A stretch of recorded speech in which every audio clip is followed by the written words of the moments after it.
Hi guys, I'm Asif Ali and you're watching CGHOW video, and today I will create these wings effect with using ribbons. And this tutorial is not about how to make this type of wings, but it is about how to randomize the life and other parameters of your ribbons. Like you can see, we have a different size of ribbons. So I have randomized the length, means the life. So this is what I will teach you today in this video. And if you have not subscribed yet my YouTube channel, please subscribe, and if you like this, just comment and share this video. And thanks for watching.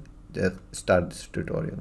So I have this folder, ribbon wings. I'm gonna make a wings type of effect with ribbons, and I'll use the random parameters for ribbon, life and other properties. So I need a map. So let's take just this, we will work on that later. So here I will create a fx. I will take this fountain fx.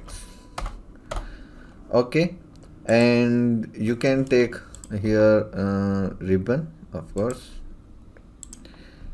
You can see this ribbon here, and let's make a basic material for ribbon so we can see that.